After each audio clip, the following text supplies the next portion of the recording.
Громадяни, всім привіт! Радий востаннє в 25-му році вітати вас у мене на YouTube-каналі. Сьогодні у нас дуже важлива місія буде. Ми спробуємо обіграти штучний інтелект, хоча б в чомусь. В пікемах там і близько не вийшло на мажорі. Спробуємо спрогнозувати краще, ніж штучний інтелект, топ-20 гравців ХЛТВ 2025 року. Я дуже завжди горю з рейтингу ХЛТВ, але щороку намагаюся все ж таки його спрогнозувати. Якщо минулі роки я там сидів, парився, виводив якусь формулу, робив супертабличку з усією статистикою, цього року я вже вибачаюсь, панове, мені вже за 30, і я вже такою херньою страдати не хочу. Бо це просто не має сенсу. ХЛТВ цього року нам навіть не написали, за якими параметрами вони будуть визначати топ-20.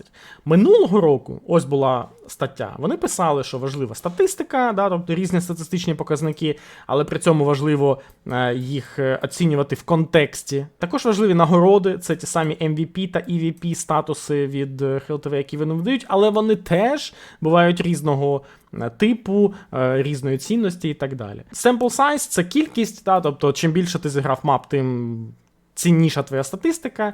Ну і recency bias – це просто, щоб ми не забували, що рік був довгий, і там те, що було, наприклад, в Катовицях на початку року, нам не так добре пам'ятається, як те, що було, наприклад, на мажорі в Будапешті тиждень тому. А далі вже йдуть їхні статистичні маніпуляції, які призводять кожного року до величезного срачу, до обговорень там, хто, кому, на якому місці має бути і зобов'язаний опинитися. Я вам так скажу, я вже до цього філософськи ставлюсь, але все одно хочеться мені висловити свою думку, дати якихось трошки аргументів, чому той, а не той, спробувати спрогнозувати думку ХЛТВ, яку я все ж таки щороку якось намагаюся зрозуміти.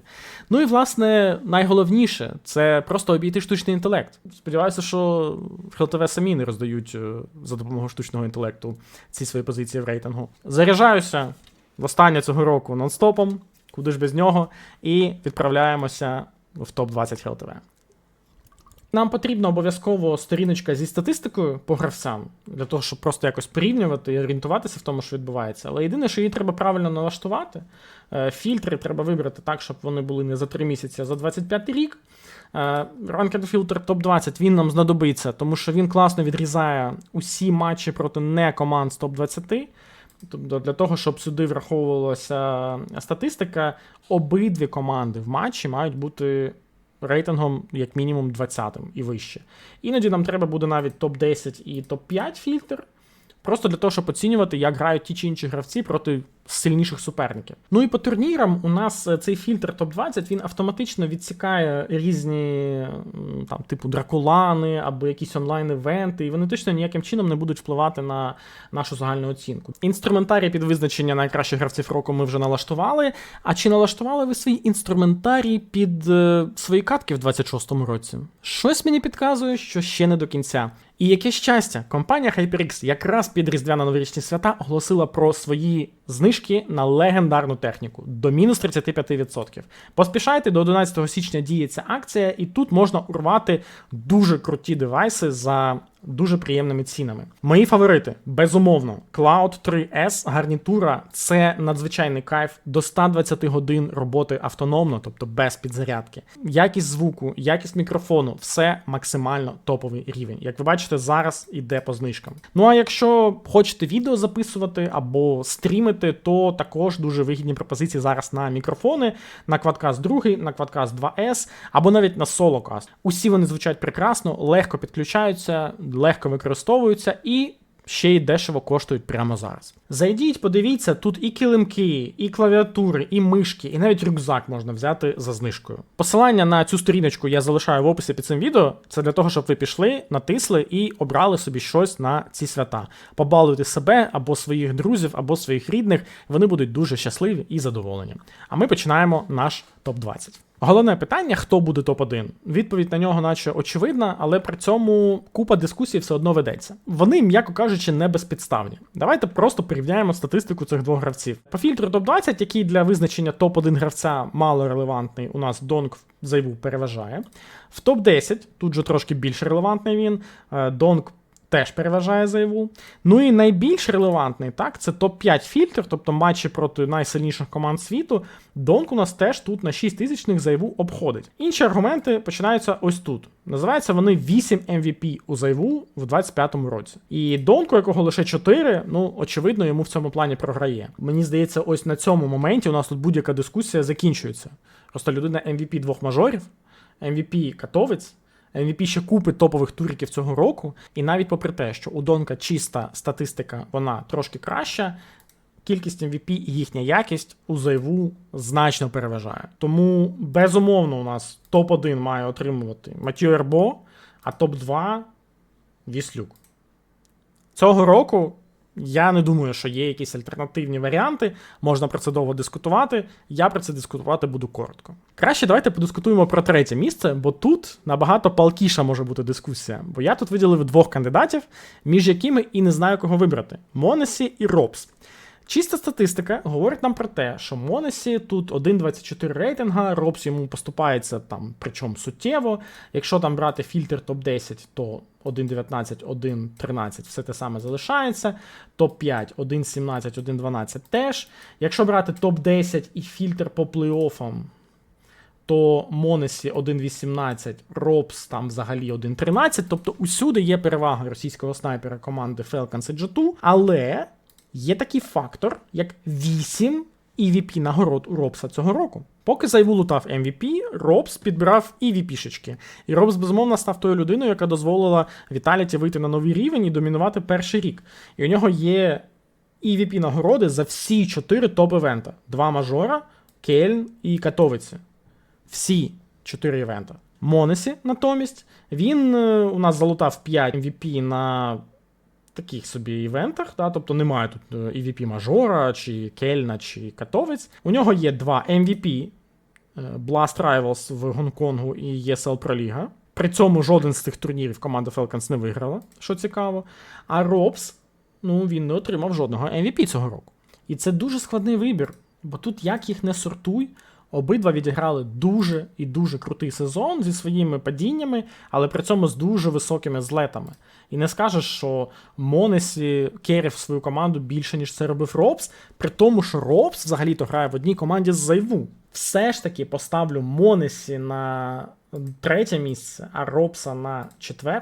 Але абсолютно не здивуюся, якщо Робс все ж таки обійде тут росіянина. Дуже цікаво побачити, як ЛТВ вирішить це питання. Скоріш за все, так само, як і я, але побачимо.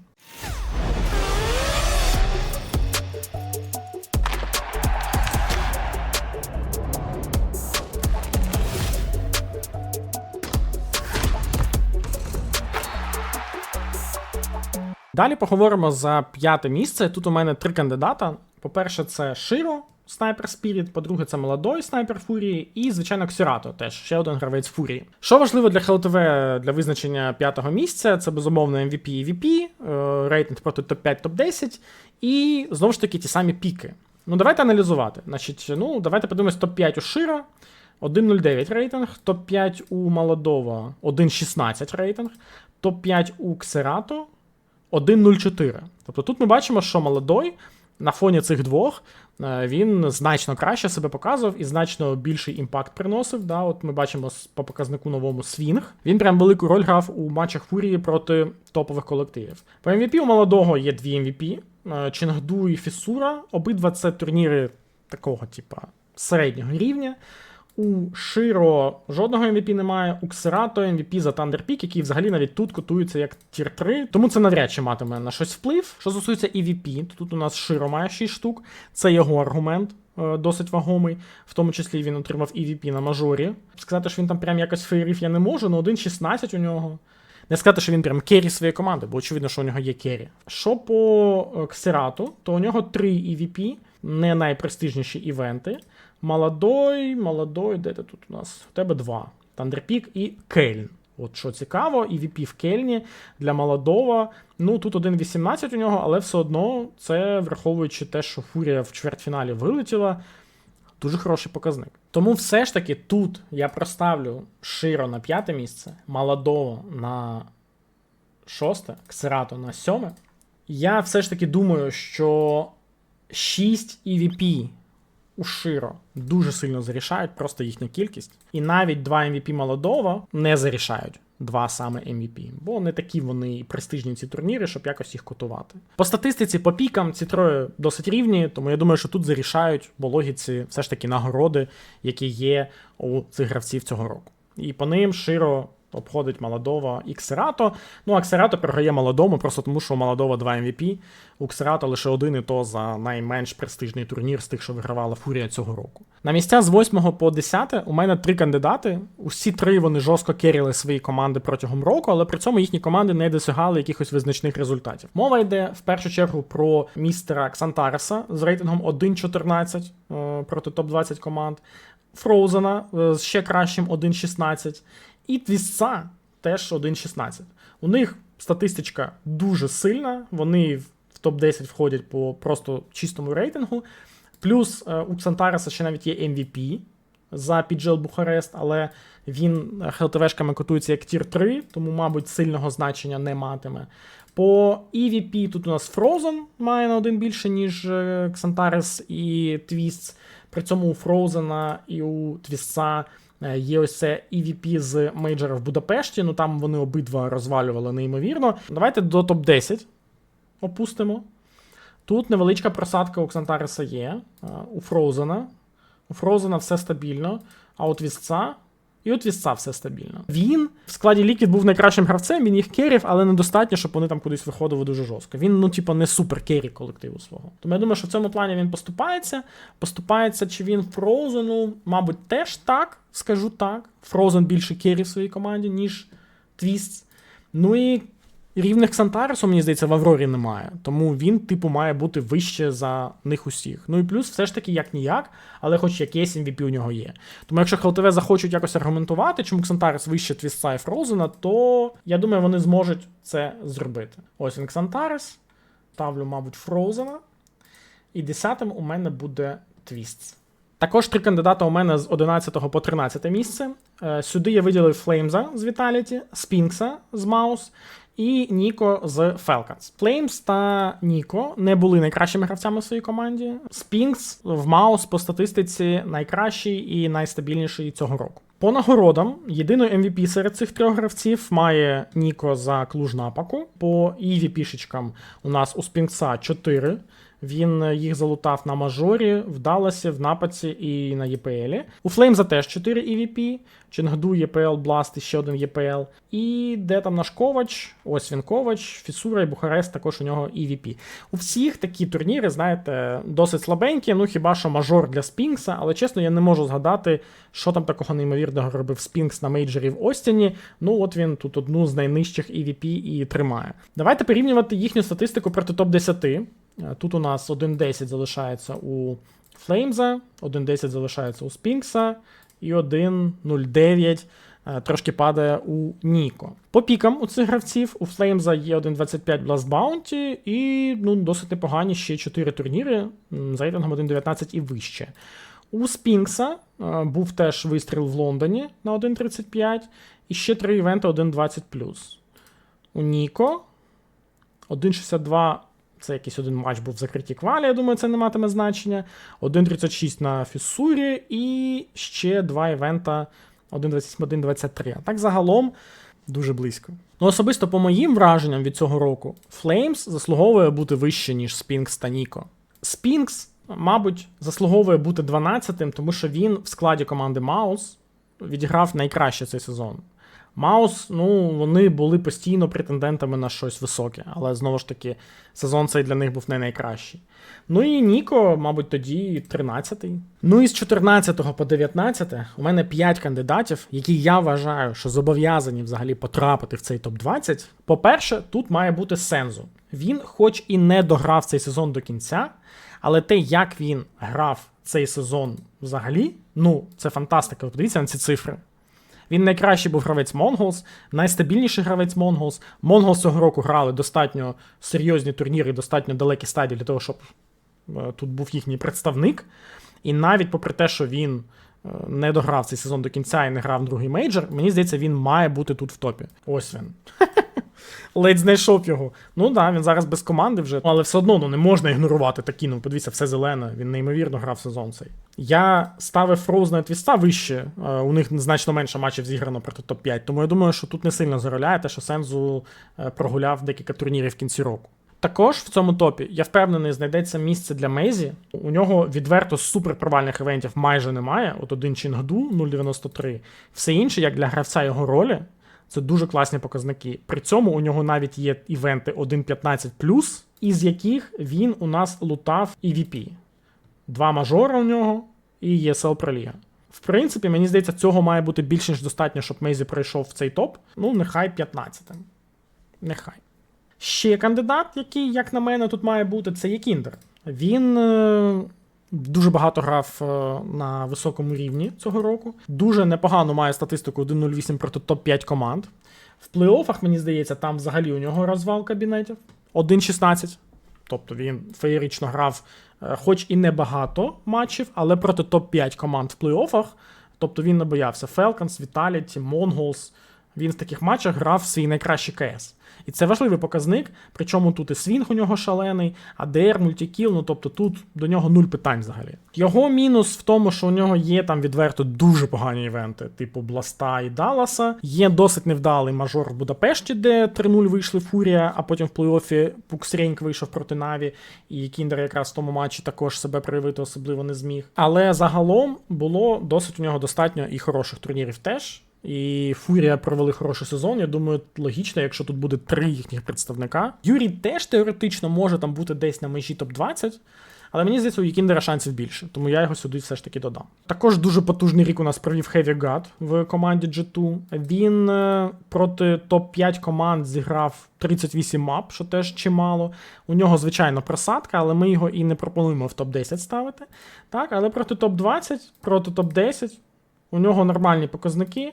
Він в команді G2 в цьому плані був лідером. Якщо дивитися загалом на його сезон, ви подивіться, наскільки він стабільний був. У нього немає жодного турніру за рік з рейтингом нижче одинички.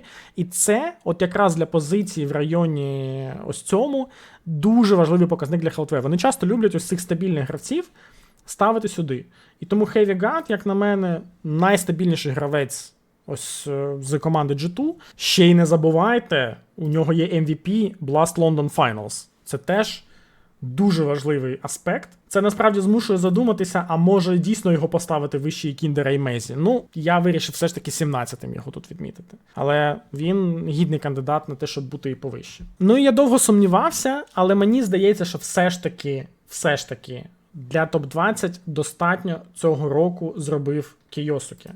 Він у нас з'явився в команді Falcons лише в другій половині року. Після Кельну він тільки почав грати за команду, але ви подивіться, 0 питань до того, як він може грати. Він 1.34, 1.31, всі зелені турніри, єдине, що їх було небагато. І тут питання, чи достатньо 73 мапи проти топ-20, щоб потрапити в той самий топ-20. Тому мені здається, що десь 18 місце йому так авансиком дадуть. От десь тут він має бути. І от я вже заповнив 18 з 20, і у мене жодного гравця Наві досі немає.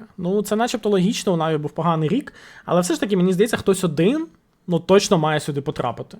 Потенційно, кандидати у нас, мені здається, тут 3. Це Іме, це Біт і це Wonderful. Вони мають приблизно однаковий рейтинг проти топ-20. 1.08, 1.08, 1.09. Проти топ-10, давайте їх порівнювати, у Wonderful 1.05, у Біта 1.06, у Іме 1.08. Іме поки трошечки попереду. Якщо порівнювати стабільність, то у Wonderful тут було лише декілька невдалих івентів, у Біта було, може, трошки більше невдалих івентів. У Іме в цьому плані, якщо чесно, виглядає трошечки гірше цей графік, так? Дуже багато івентів в мінус. Наві насправді 3 таких досить рівних кандидата, і кого з них обрати я навіть не знаю. Можете написати в коментарях, кого з них. Я особисто, мабуть, тут свій голос віддам Біту, просто тому, що на його позиціях, на його ролях таку стату бити трошки складніше, ніж Wonderful, і він трошки стабільніший провів цей рік, ніж Іме. Але все ж таки хтось з Наві має бути в топі, тому нехай це буде Біт.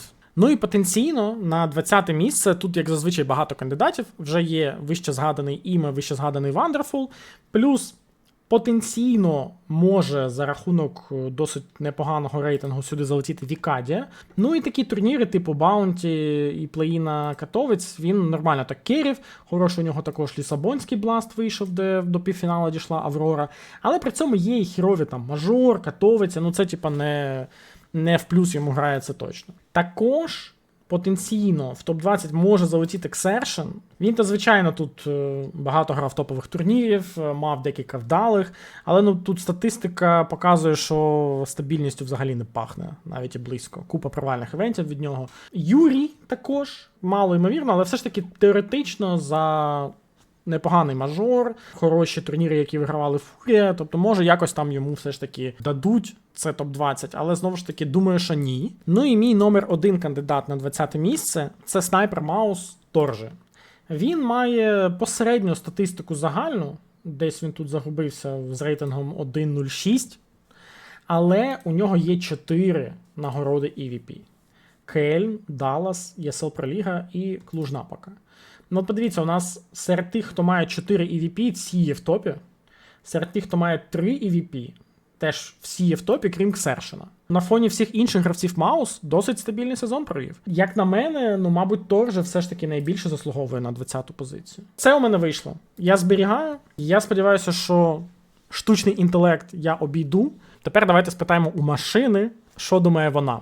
З вашою допомогою, моїх підписників в телеграм-каналі, я сформував промпт, тому що ви мене критикували за те, що в мене був поганий промпт на пікеми. От тепер у нас буде правильно сформований промпт, з яким ми спробуємо звернутися до Gemini 3 Pro і подивимося на його відповідь, його прогноз, і чи в результаті буде прогноз кращий мій чи його. Ось він вже виправлений мною промпт, який мені надсилали люди в коментарях. Я єдине, на що ще хочу наголосити, уважно перевіряй актуальність ростерів. Ну що ж, ось воно.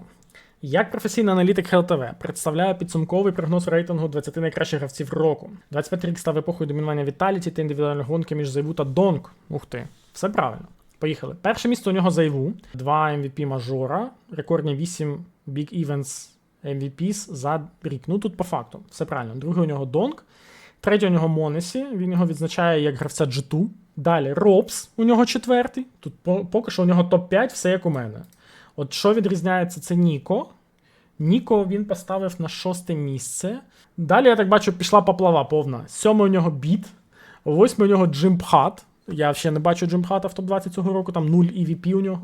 9-й JL. Це взагалі, ну, без коментарів абсолютно. 10-й Wonderful, 11-й Xantares, 12-й Malps, 13-й Elish, 14-й Xerato, 15-й Молодой, 16-й Spinx, 17-й Kyosuke, Frozen Maze Twists. Я вам так скажу, ще більш-менш норм. Ну, типа, повний треш – це JL на 9-му, Джимхат на 8-му, Біт на 7-му, Ніко на 6-му. Ну, типу, я не вірив ще в ці позиції. Він там вгадав багато гравців, які будуть реально в топі, але їхні позиції, мені здається, він неправильно проаналізував взагалі. Honorable Mentions у нього Іме, Flames, Xerxen, Heavygate, Senzu. В принципі, це гравці, які у мене є в топі, крім Іме і крім Xerxen, але вони всі близько у мене. Побачимо потім, у кого буде більше правильних відповідей, ну буде смішно, якщо реально у нього. Ось тут він може набрати свої бали, може навіть 15-14 місце він може набрати свої бали. Ось тут з 13 по 6, мені здається, у нього буде 0 правильних. Ну а з 5 по 1 у нас з ним однакові предікти. Тобто, по суті, у нас в битві з Gemini все вирішиться на найбільш рандомних місцях ось тут в кінці, де у мене трошки інший предікт, ніж у нього. Побачимо, друзі, що воно буде. Дякую дуже вам за перегляд. Я сподіваюся поставити вподобайку на це відео. Дякую вам дуже за те, що дивилися весь цей рік мене. Побачимося з вами у 2026-му. Чао!